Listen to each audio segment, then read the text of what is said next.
Good afternoon, everyone, and welcome to the second Wisdom Wednesday. My name is Belinda Newham, and I'm the founder of Women in Strategic Decision Making, or WiSDM. I want to start by acknowledging that I'm hosting this webinar from the lands of the Ngunnawal people. I also acknowledge the traditional custodians on the various lands of which you all join from today, and the Aboriginal and Torres Strait Islander people participating in this webinar. I pay my respects to elders past, present and emerging, and celebrate the diversity of Aboriginal peoples and their ongoing cultures and connections to the lands and waters of Australia. Thank you for joining me for the second in our series. I've had such a great amount of feedback and support since last Wednesday when we welcomed Julia Cookson. So thank you all for continuing your support of WiSDM. And I just want to refresh us about what WiSDM is all about and why we're here. So we're a community, we're aiming to grow the number of women in strategic decision making and provide support to women decision makers. We know that diversity of opinion is key to achieving great outcomes in decisions that matter. Think about that, decisions that actually matter to us. We're committed to having women represented and supported in decision making roles. We share experiences, build best practice, and provide a pathway for women decision makers of the future. We identify gaps and obstacles that make it hard for women to participate in strategic decisions and create momentum around these issues to affect change. We are here to seek to educate and inspire others to take action, and we welcome people of all gender identities in our community. If you'd like, I'd invite you to introduce yourself in the chat box. Tell me where you're joining from, and tell me a little bit about what brought you here today, and perhaps an aspiration or something you'd like us to cover today in terms of what it means for you to have women participate in strategic decision making. So we know from previous sessions that really the intent of these sessions is to showcase different women and their experiences in strategic decision making. We really want to shape the direction of WiSDM and the aims of the collective body. So what about the other type of wisdom? What is it? It's our knowledge and experience that develops within a specified society or period. It's built through our learning, through analysing and testing knowledge. And we know it's acquired through experience. So we've got wisdom about women in strategic decision making, hence why we've got such a great lineup of women supporting us in these sessions each week. So like last week and like every session, I'm really committed that you get some access to change during the session. So find three things. Find something to stop, find something to start, and something to continue, all in service of maximising the opportunity for women in strategic decision making. And feel free, hi Amy and Paul, great to have you guys here. Hi Don as well. Feel free to keep the conversation going in the chat. I'll keep a bit of an eye on that and might sort of prompt some questions into our guest as it fits into the conversation, or I might come to questions at the end. So definitely keep those and be thinking about what to stop, start and continue. So without further ado, I'd like to introduce my very special guest. So Dr. Susan McGinty. I'm going to read a little bit of her bio so you get a sense of who she is. And of course, I could speak quite a lot about your accomplishments, Susan, so I'll keep it a little bit brief and we'll learn more about you through the conversation. So Susan holds a Bachelor of Medicinal Chemistry and PhD in Medicinal and Organic Chemistry from the University of Wollongong. She received the Royal Australian Chemical Institute's Bionomics Best Thesis Award for her PhD. Wow. She also undertook a number of postdoctoral fellowships at the University of Manchester and University of Wollongong. Susan spent 11 years in corporate leadership positions in defence and national security, leading a range of specialised technical teams, as well as executive, customer engagement, international partner engagement and publishing teams, managing key international and national partnerships and advising on domestic and international strategic, operational and scientific policies. This included her sitting on numerous departmental level defence and intra-government boards and committees. Sounds like lots of pretty impactful decisions there. In 2018, Susan founded AR Leadership, which is committed to changing the status quo for women as leaders, particularly in STEM, by uplifting and empowering more women. So Susan, when I asked you, welcome, hi. Hi, thank you, Belinda. Thanks so much for having me. Welcome, everyone. Really looking forward to our conversation today and hoping I can share some value for you to take away. Absolutely. I'm going to start by asking you a really open-ended question. We're going to drill in. I know you've already kind of given a bit of a sense of what you want to cover with the quote you sort of gave us in the lead up to today. But really thinking broadly about your own personal experience, given all that history we just learned about you, what is your personal experience of women in strategic decision making, either your own or those that you've supported and advised in those roles? Yeah, it's a great question, Belinda. Look, in the early part of my career when I was in the science industry, it was very little. I personally had very little experience in the decision-making space, and there were very few female role models in the areas I worked in. And so I didn't see women having participation in those strategic decision-making opportunities either, really male dominated. And so for me, in the first part of my career, participating in strategic decision-making wasn't either an option or something that I realized I could do or knew that I needed to do in order to create impact. Coming to defence really opened that up for me. So particularly once I moved into leadership positions. And when I think about what strategic decision making is, I really think about it as, not just things at the organisational level that's going to, impact something that costs, millions or billions of dollars, or that's going to put boots on the ground in another country, or that's going to change government policy necessarily. But I think of it, as well as that, I think there's a level down of strategic decision-making, which really encompasses any decision that impacts into the future. So whether that be on employees or stakeholders, capability, reputation, finances.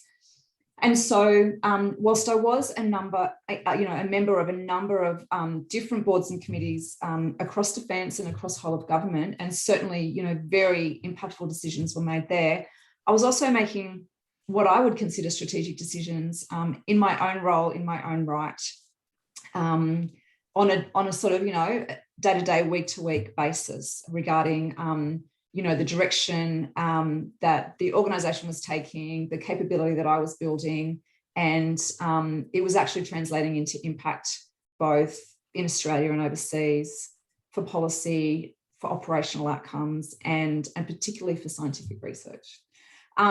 So I guess, that's where I have had most of my experience. As a woman in a strategic decision-making environment, we still continue to be a minority. Not everywhere. I know there's lots of parts of government and industry and the corporate sector where there's much more gender balance, but my experience was as a minority most of the time. And that came with all the challenges that we hear about, that we hear about women experiencing when they're in those leadership roles, but trying to contribute to that strategic decision making.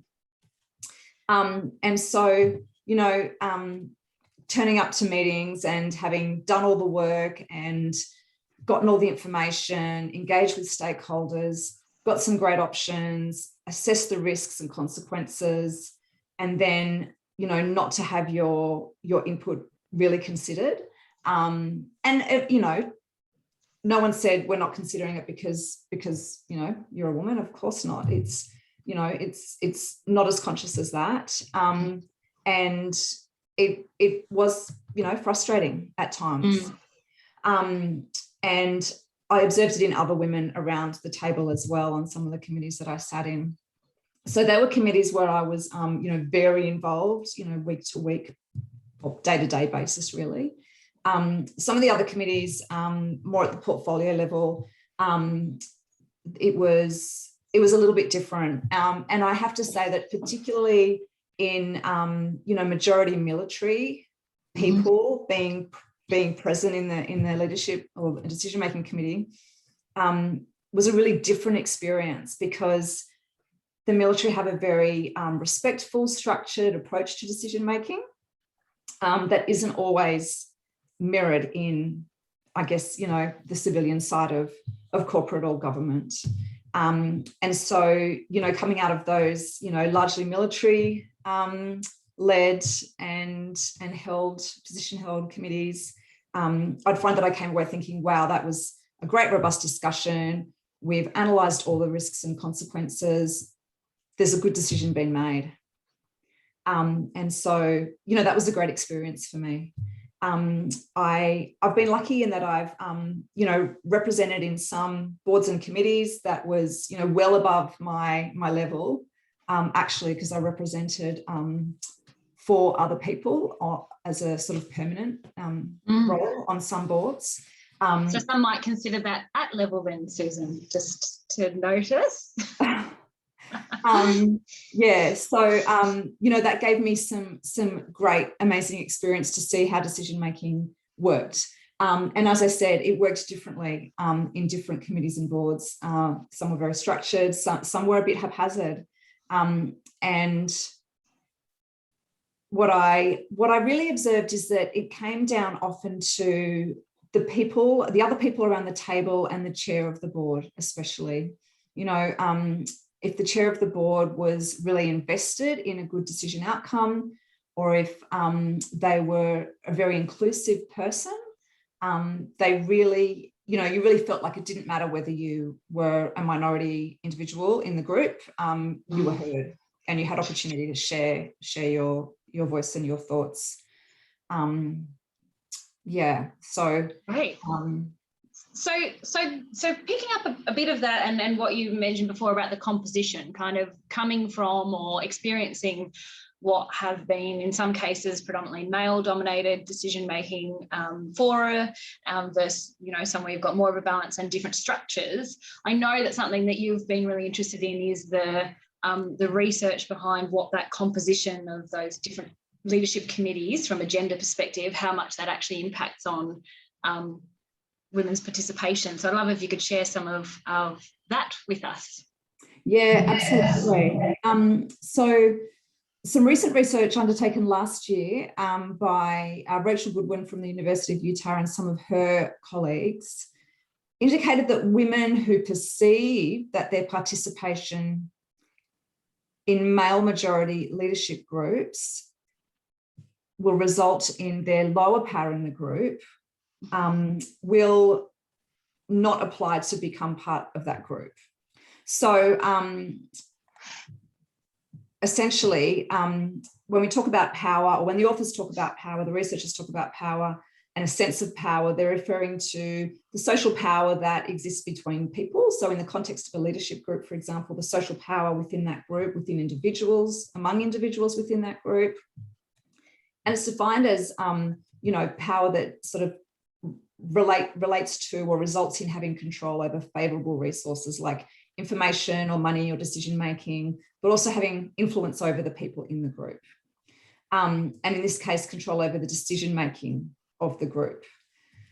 So the research has found that when women looked at majority male leadership groups, they perceived that their participation in that group would result in lower power, in them not having much power in the group. And they tended to, therefore, not apply or intend to participate in a group that was male, majority male. However, so I guess, you know, for me, that really indicates that unbalanced gender composition of leadership committees really is a barrier to women participating in these leadership committees and therefore in strategic decision making.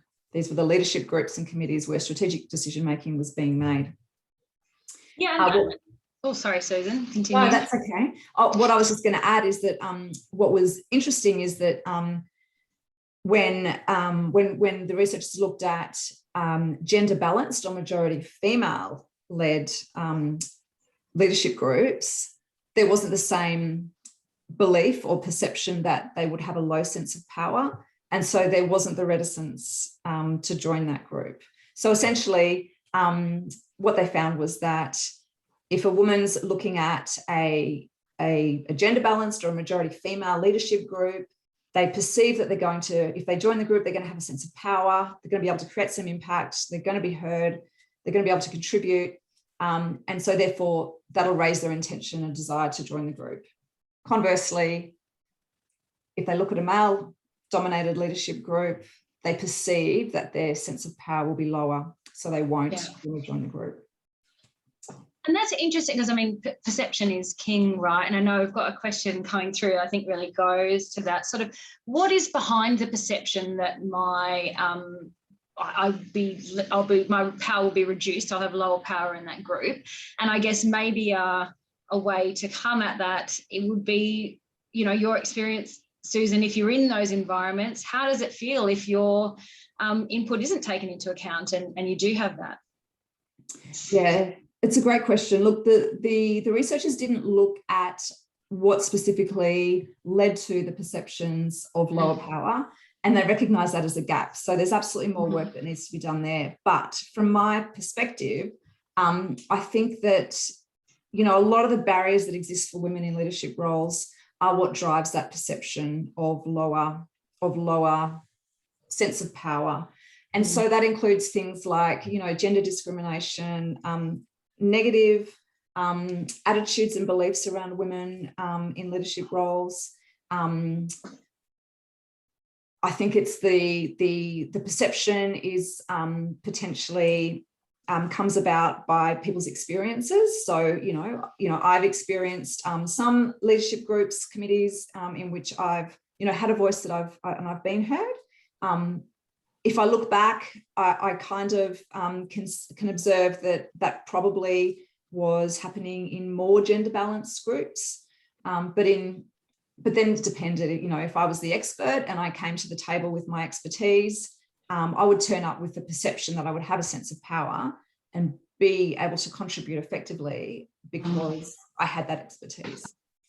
But then in other sort of majority male leadership groups I've been in, you know, that perception of my own sense of power has been really diminished, you know, because I was often spoken over, because I saw that other women in the room were often spoken over as well, because I saw, you know, again, it depends on the chair. In some committees, I saw that, you know, the chair was really influenced by a couple of individuals who were men, you know, who he had good relationships with, who he spent a lot of time, you know, working with, chatting to, sometimes even socializing with. And then there's all those, I guess, negative perceptions around women that go along with women wanting to have or having leadership roles. So, you know, the whole double bind issue where if a woman is in a leadership role, you know, she's and you know, being assertive, she's considered assertive. She's considered outside the norm of female behavior, but she's considered that she's lacking warmth as well. So, you know, she doesn't fit in with the typical male stereotype for leadership. And when you're a minority in a leadership group, it's like any minority, you know, you don't always feel like you belong. You feel like you're outside the in-group. I think all those issues can contribute to a perception that you're going to have a low sense of power. Maybe one, because I know we're also interested in looking at what does work well, and I know certainly something that you're passionate about is, you know, what are the things that we can take that have worked well in the future. And I also just disclose that someone one of our participants, Celeste, is really interested in the research and scientific side of things. So I don't know if you've got an example of, you know, perhaps a strategic decision that impacted you, that sticks in your mind, you know, one of those ones that you were part of, or where you can talk about. Obviously, you've been in some things that we can't talk about in this forum, but, you know, something where you think, you know, that really turned out well, and it's, you know, contributed to something, you know, in that research or scientific sphere that you mentioned. It's funny how we tend to forget the good decision outcomes, Belinda, and we tend to remember the negative decision outcomes. There's a bias in that for sure, isn't there? Yeah, absolutely. Look, when I first joined a leadership group, like it was really, I think, the first senior leadership committee board I'd ever been on, and I was invited to participate in, not because I was a leader not because I was a senior leader in that organisation, but I was invited to participate as a full member of the board in in the role that I was in, I guess, as an additional female member. So it was, to increase the number of female members on the board. And I think it was my first meeting, and I was so nervous. And we were talking about, people culture issues, and we're working on a strategic plan to increase employee engagement, employee well-being, but also retention, because retention had been an issue. Retention numbers were increasing, and we wanted staff to feel valued and to feel fully engaged. So what I love about meetings that work well is when everyone gets a chance to say their turn, share their information, share their voice, by going around the room one by one. And a lot of committees do this. Some don't, but a lot of them do. And that's a really inclusive way to let everybody have their say without being spoken over. And so it came to my turn, and I was very last, and I said, I talked about I think all these ideas are great. I really support this, I support that. But there had actually been a gap in focusing on, we'd focused on attraction, we'd focused on engagement, different things, but we hadn't focused fully on retention. And I said, the workforce really, really wants effort put on retaining them, making them feel valued. And so, the chair was right. It was great inclusion, Susan. Let's go. You take care of the input to that. Let's include that in the plan. And so that was a really positive experience for me in my first experience as a board member. Yeah. Great. And I guess, how that flows through into systemic change, or bringing that into your own life and experiences. Like I know something else you're really interested in is that actively inviting women in to participate. I guess that marries up well with your personal experience in that domain. Yeah, look, as I took on leadership roles, I was really conscious of, my own experience, trying to have my voice heard, trying to get influence in a male-dominated environment. And so I put a lot of effort into bringing women along with me. And I think it's something that we all need to do, men as well as women. The barriers that really exist, that have existed and still exist around, gender equity in leadership and in strategic decision making. They're social norms and cultures that have been around for generations, and in order to we can ask and expect that people break down those barriers, but at the same time we need to be uplifting women and giving them opportunities, and giving them the infrastructure, if you will, and enablers that are going to kind of lift them up and enable them to walk into those leadership roles, put their hand up for those, and be confident and prepared and able to represent as they would like to. So you're right, I'm a huge advocate of bringing women along. One of the things I work with, a few of the things that I work with women on are, and it really speaks to that, sense of power, one's own sense of power, is working with them to help them understand what their own power sources are. So what personal power do they have? What unique relationships do they have? What unique experiences and what, expertise do they have that they can bring to the situation at hand, the meeting, the issue, that they can purposefully use, that they can amplify so that they can have influence. So we really work on influence, but then also, bringing up their confidence by helping them build their communication skills and their ability to understand and use influence techniques in specific situations. And what about, I've got a question through from one of the men attendees, and of course WiSDM is an inclusive community and we have, you know, quite a number of males part of it. Thinking about those positive experiences and drawing on those, what can these, you know, men who are in these leadership positions, possibly in male-dominated leadership teams, what can they do to help create that positive environment that's pulling for female participation? You know, but what's the advice for the men? Oh, yeah, great question, Belinda. And thank you. I think, Paul, did you ask that? Thank you so Paul, much. yeah, that's great right. question.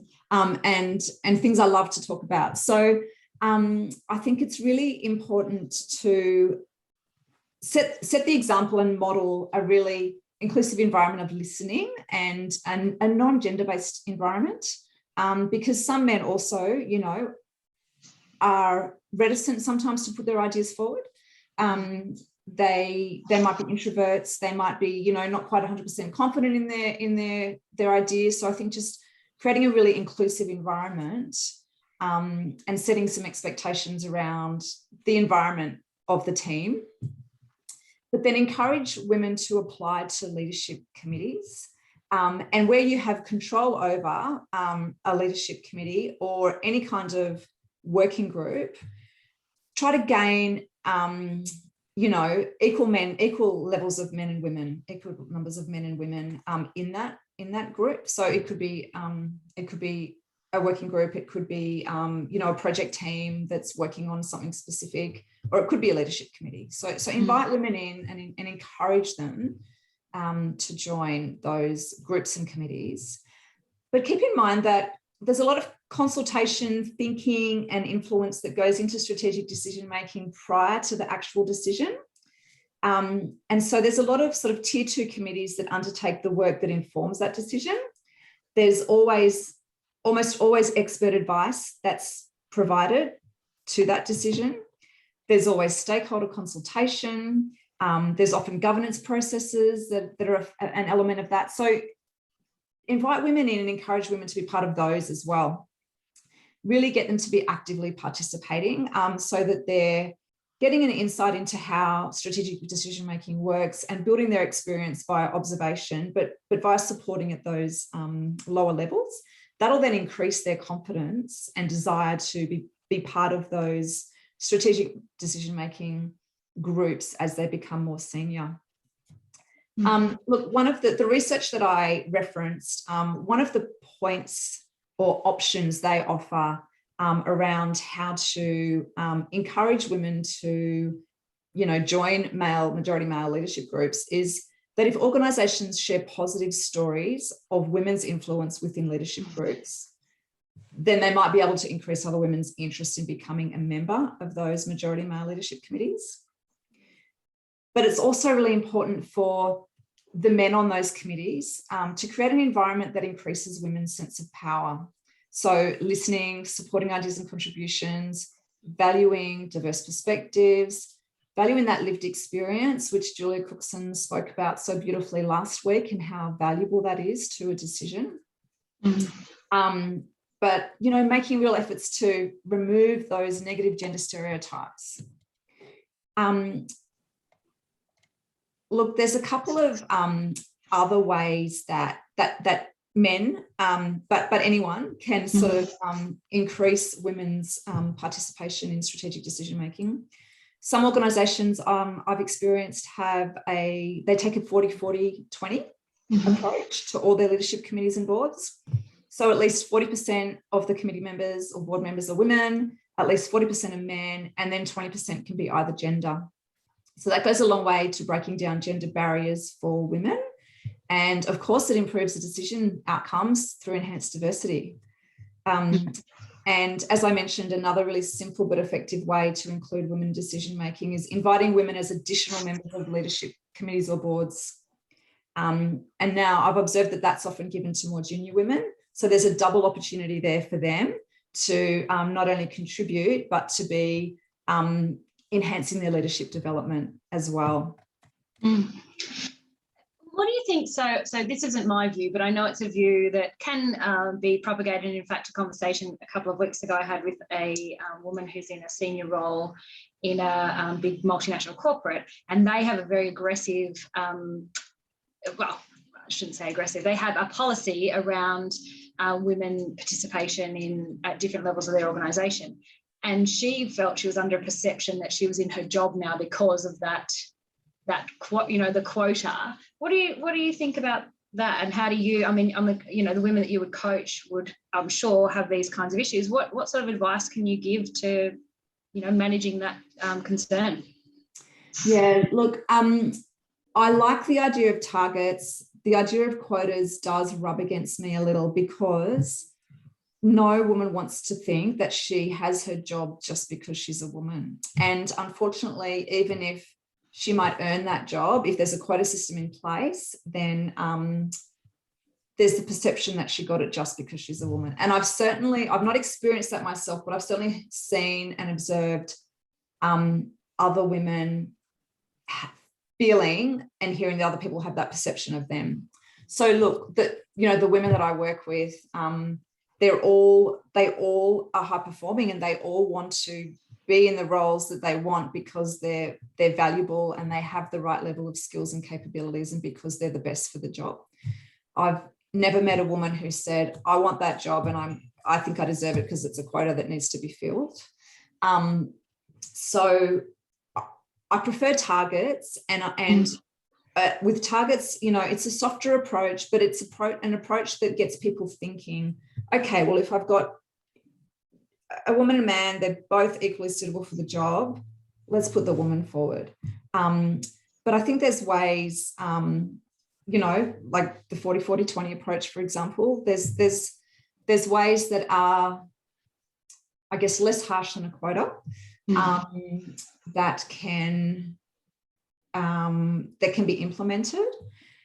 And, look, I think that I talked about, lifting women up as well as expecting the barriers to fall. And targets is a way to do that. But along with that, along with any targets, we actually have to be doing all the other work to lift women up as well. So giving them the opportunities to undertake bespoke leadership development, giving them development opportunities that will really stretch them and grow their leadership skills. And sometimes I think, giving them to women over men is a way that is something that we sometimes have to do in order to move forward with achieving equality or equity in leadership. And, it's really hard to say it's something that I grapple with, because I don't like seeing anyone who's deserving of an opportunity missing out. But I think it's going to be quite an effective way to uplift those women. Yeah, that's and something that was going through my mind, and actually Paul again has just popped in a comment which really resonates with me. So there's something that we hear in here that's an intangible value of having more women in the positions. And, often in decision making, one of our key roles is to get really clean on what value we actually are getting out of the options that we've got in front of us. And so I wonder if there's something that we need to more clearly recognise about the intangible value that comes with having a more gender balanced or 40-40-20 kind of a committee structure with gender. So actually then you would say, if I had my options, as you said, they're both on the surface, they look the same, I could put a male or a female into this role, but I know there's this other driving factor of value that says, oh no, I've got sort of 3/4 men on my committee at the moment, so another female, there's another value in that. Yeah, look, there's plenty of research out there that talks about the impacts of female leadership on organisations, particularly around financial benefits. Yeah.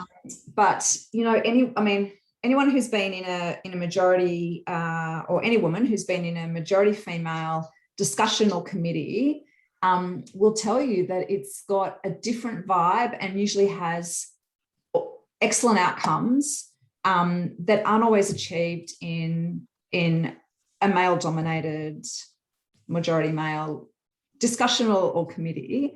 And there's a fair bit of research out there around, you know, the sort of the more feminine, they're called more feminine leadership skills, but, you know, more collaborative, more empathy. Women can really get to the heart of a problem, I've found, and dissect it, resolve it by working collaboratively, asking really good questions. They don't bring their egos into it, and they're willing to sort of, you know, trial and error and fail and try again. I think I've gone off track. Remind me of the question. Okay. We've got so much value out of what you're saying that doesn't matter which track we're going on. I guess one thing that's coming through that I would like to cover off, because I think both something that Amy sent through and also some other attendees, that, you know, not to put it all on your shoulders, Susan, but there's a sense that maybe the system's broken. So what is it about, you know, in particular industries, and I know, you know, some of the sectors that you've worked in specifically are, you know, can be quite male dominated. I had Joanna mentioning before, you know, she's in that tech and innovation space, so there's a real kind of, you know, domination there, and others sort of what is it about fixing the system rather than fixing the women to fit in the system, and how do we, you know, any views on how we can do that? Look, I think the system definitely, the system of leadership and how we lead people, how we make decisions, who we bring into those spaces, has room for improvement. And I think that it absolutely needs to be improved. And I think the one way to do that is through greater representation of women in leadership and decision-making roles. I think my observation and what I hear from my clients, and my observation, you know, over really the entirety of my career, is that the leadership that's out there in the industries I've worked in is not real leadership. And I think that employees, and certainly my clients, are really calling out for, you know, leadership that's honest and full of integrity and empathetic and focuses on people, builds resilience, and, you know, enables people to do the jobs they're paid to do so they can make a difference. Now, of course, you know, there's pockets of great leadership, and I've worked with some amazing leaders.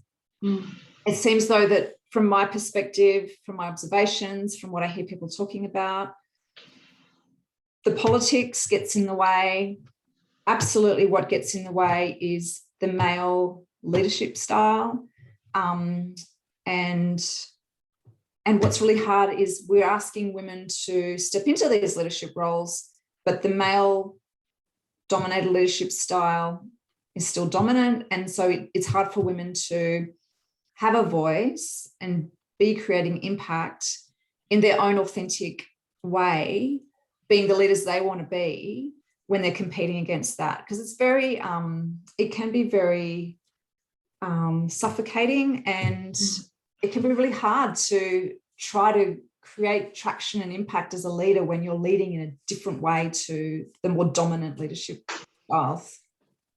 I think you hit the nail on the head, and one of the things coming through the chat is that, you know, if these leadership roles are really designed by men for men, then we've already got the system working against, you know, women participation, or even attracted to participating in those from the start. And, you know, you can't be what you can't see, kind of a flavor. Yeah. Although I have to say, you know, there's so many amazing women out there who are working hard to become, you know, maintain their authentic leadership, figure out the sort of leader they want to be. They know the impact they want to create. They know that they want to, you know, support people, build people, be empathetic, and they're really trying to do that. So, look, my goal, it's a big goal, but my goal is that we're going to get so many women building their leadership confidence and skills and moving into those positions that it'll create a positive feedback loop that'll bring more women up into those positions, and we'll have a change of the status quo. modeled and practically. At the same time, we'll be, supporting that and trying to encourage everyone to think about a different leadership style. And some organizations and industries have already achieved that, and it's really great to see. The ones I've worked in haven't yet. So do you think there's a tipping point coming? Is that sort of what I'm hearing there? There's going to be a point at which there's enough women in the sort of senior leadership roles that they're going to be pulling for more women coming up through the more junior and mid-level manager roles as well. Belinda, that's my goal. I'm not seeing it on the horizon yet, but that's what I'm working towards. Yeah. Good. Yeah. I like it. I'm interested because you are working towards such big, lofty goals, and we absolutely 100% support you in those.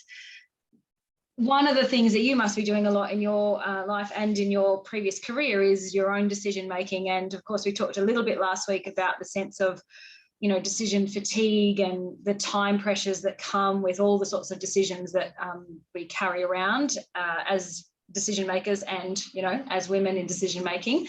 So I'm interested to know, where do you go to for support? What supports you to have the energy to keep having all that decision making occurring?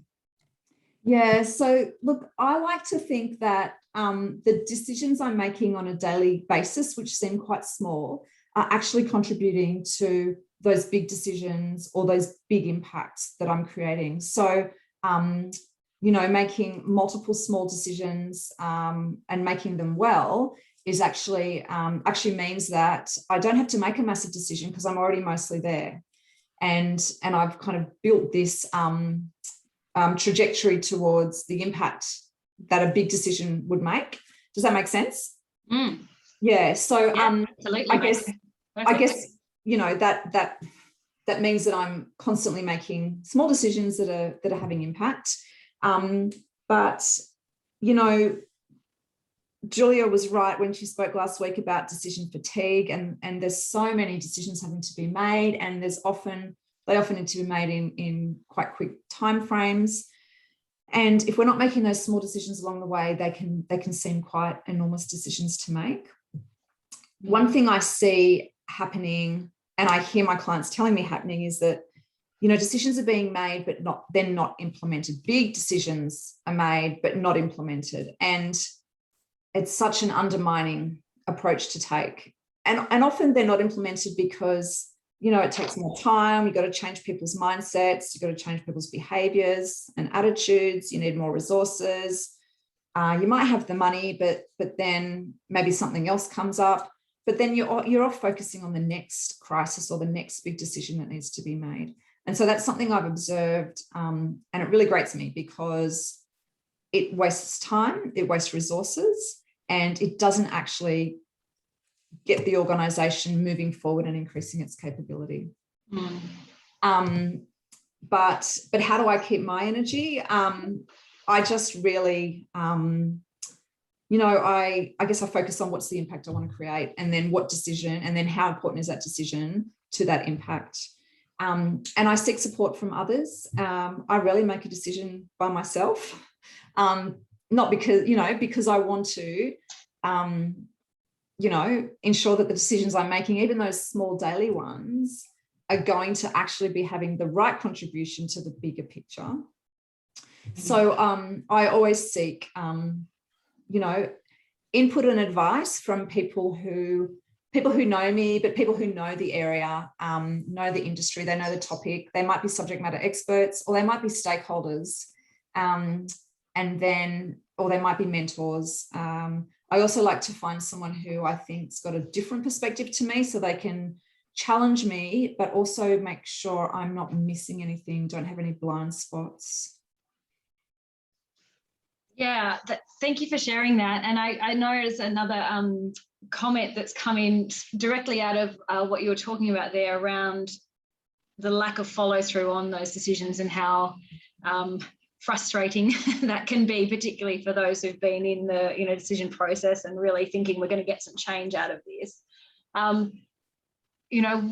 Is there anything, just to sort of take you back into that mindset, is there anything about the way those decisions are being made, or, you know, that might have them not being implemented, do you think? You know, what is it about those big organisations? Because so I'll declare where I'm coming from. I sense that there's a view of not having enough of that active stakeholder participation in there, and particularly in the case we're talking about, you know, if there's decisions that are going to be implemented by you know, the women in the organisation, for example, or the leadership tier like this, and they haven't actually been participating in the decision. Is that an experience that you resonate with? Yeah, look, I think a stakeholder engagement is a large factor in how decisions made are implemented.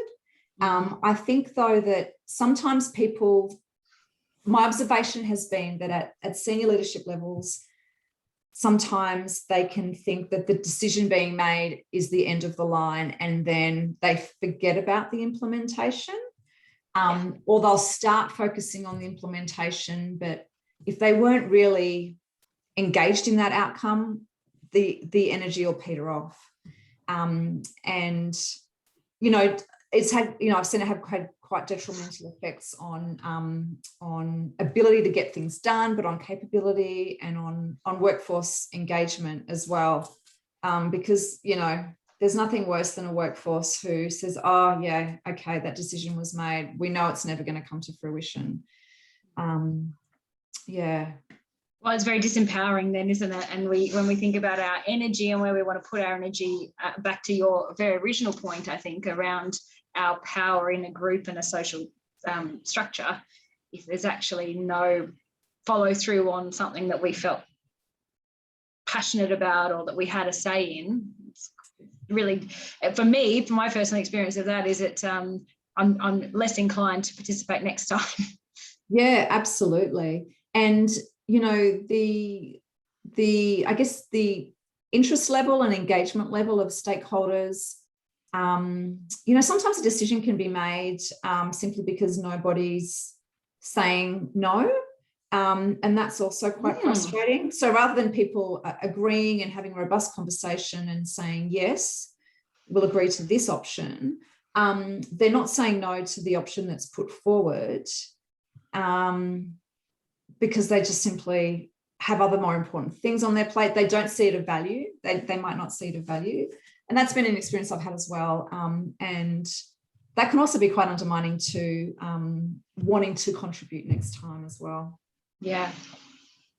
So look, we're getting near the end of our discussion. I know I've still got some comments and things coming through, one that starts with slightly controversial, so I'll park that for a moment so I can come back to that in a minute. But I just want to give you the opportunity, Susan, if you were looking at, you know, a woman who's interested in getting more involved in strategic decision making, and you could pass on, you know, one pearl of wisdom to her, what would that be? Oh, look. Can it only be one? Because I've got a few. You can have a few. Yeah, thanks. So look, I think really important, it's most important to understand your own personal power, as I spoke about before. Understand what that personal power is that you have, how you can amplify that, and how you can use it to create influence. And then I'd suggest work on those influence skills. I think put your hand up to participate in strategic decision-making process. So everyone won't have the opportunity to join a committee or a leadership committee or board straight away, but start to get involved in that process. Maybe that's as an expert advisor to the board decision that's being made. Maybe it's by stakeholder consultation. Maybe there's governance support that can be provided. Maybe there's a working group that will inform specific decisions. So that you can learn about good decision-making principles, so you can get that first-hand experience around being in the strategic decision-making process. I'd really say be courageous in asking questions to help get to the right decision. And if something in the decision-making process doesn't sound right, ask a question, because that's at the heart of good decision-making, right? That really robust thinking and analysis of options and risks and consequences. And then I'd say, you know, along the lines of, you know, those sort of more women leading more towards gender balanced or majority female, gender balanced or majority female leadership groups. Encourage other women to get involved with you, and do it together, and then find a mentor to support you as well. Thank you.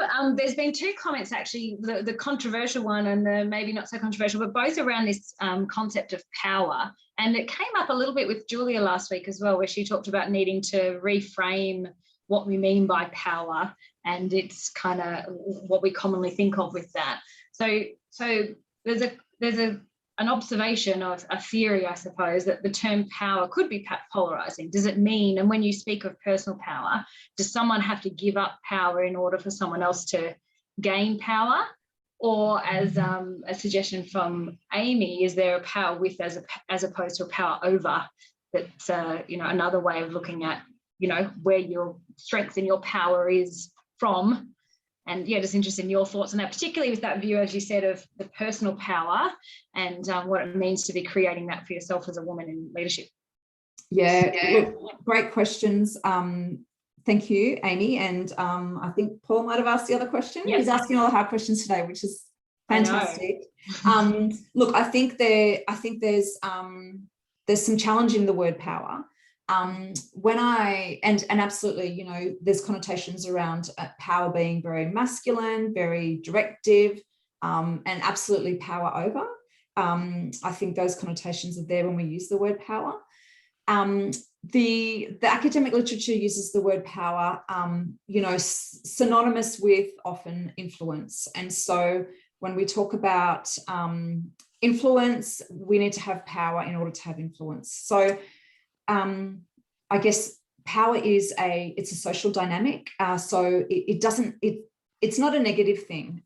If you're experiencing negative power, then that's not good. But we could use the term influence instead of the term power. So definitely power with, power alongside, but power is a social dynamic between at least two people, and it can absolutely move from one person to another within the context of a discussion or a meeting. So when I talk about personal power, I'm talking about specifically what expert knowledge that you have, what likability you have, what things that people like about you, what specific experiences you have that give you an edge over the other person you're having the conversation with, such that you can influence them, obviously from a positive perspective.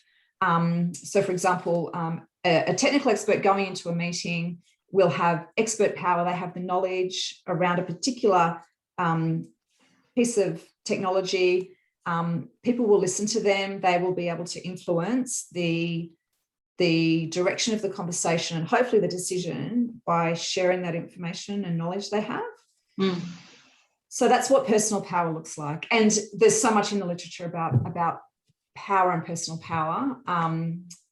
But I like to think of it in a positive way as something that we can use to gain positive outcomes. Yeah, when you've already given me some access today, because I didn't even notice for myself that I had a negative connotation around the word power. So if I was to say about myself, I am powerful, that would be quite confronting, and I'd think, oh, I shouldn't really say that. That feels like one over the other. So I really like this concept of power with, and that that we actually can have. So that's my stop anyway, just as a heads up for everyone. My stop is to stop being challenged by the word power and to really think about it, power with others, not power over others, because I think that will really help me personally. So we're really getting close to time, so there is time for some more questions, but I'd love to see in the chat, if you can share it, anything you got from this session around things that you want to start, stop, or continue doing, influencing organisations, your own personal behaviours, people that you're working with, committees that you're on, those sorts of things. So I shared my stop. So thank you for that, Susan. I've also got, for me, a real start is I'm really interested in impacting this perception about women, there's a barrier to their participation because of this lack of power in the committee when it's non-gender balanced. And so I'm really keen to make my start to be telling more of the positive experiences. I think you laid out some great examples today. And I think, if we're going to try and move the dial on influencing perceptions, then, having more of those experiences where actually I've been really effective at supporting decision making in a male dominated environment. I need to talk more about that. And my continue is definitely on, I love your concept of that we're focusing on the impact I want to create and that there's small steps along the way. So, that's something I do, and it's a good reminder to keep that in mind, that big end goal, because it can be, can feel like, these little decisions every day, what am I actually working towards? And so remembering how they all line up to that end outcome is really quite powerful. There you go. Fantastic takeaways, Belinda. Yeah, thank you. And we've got some sharing in here. So we've got, I think that might be Paul talking about continuing to create a listening environment. And that was certainly one of the comments that came up when you were talking about the what is the opportunity for the committees to create more space for women to participate. Yeah, so important. So that's good. There you go. Paul again, he's often feeling foreign and then an outsider as he is. So just not as he is an outsider, but as a foreigner. So we're going to remind ourselves that it's normal, especially in non-gender balanced rooms. That's great. Going to try to continue to change culture one conversation at a time. Love it. Here's a great article. Thank you for sharing that. So we'll make sure, actually, thanks. That's Amy, I think there. Amy, I'll make sure that gets into the circulation of this video afterwards as well, so that anyone who doesn't miss it on here gets the same. And yeah, so great. So Susan, this has been wonderful. I guess I should just give you the opportunity. Anything else that you wanted to mention before we wrap up, or anything you didn't get to cover that you wanted to share? No, not really. Look, thanks for the discussion today, Belinda. It's been fantastic, and it's great to see that people are so interested in women in strategic decision making, but decision making in general. And I just encourage everyone to try to, where you can, do something to uplift another woman, or a woman if you're not a woman. And it doesn't have to be, straight into that strategic decision making space, but uplift them so that they're feeling that they have access to the contributions they want to make. Perfect. What a great ending. This has been a real highlight of my week already. So thank you so much for joining me and for sharing so much authentically with the group here today. I can see how much people are getting out of this. I know that you're going to continue to be sharing and participating in the community. So for those who haven't joined yet, we've got a LinkedIn community where we're really building up conversations like this in there. So please jump in, introduce yourself. I know John's put the link in the channel for us, and I'll send it around again when we share the video. We also have another session coming up in 2 weeks. There's just some details up on the screen here. So my guest in a couple of weeks is Pip Werdeman. So she's a partner at PwC. She says you've got to be able to bring multiple perspectives to the problem and get uncomfortable with uncertainty. So that's what she thinks about women and the opportunity for women in strategic decision making. Pip has advised ministers, headed major programs delivering cyber and military systems into defence and state government, and she's led the consulting and delivery practice in a mid-tier consulting firm, and she's responsible for cyber in her role at PwC. So looking forward to that discussion next week, in 2 weeks. So please register for that. And thank you all again for joining. Thank you, Susan. And thanks, Belinda. Look forward to further engagement. Let's not wait for another 2 weeks to keep these conversations going. We've got channels in LinkedIn and more broadly, so please share and jump in.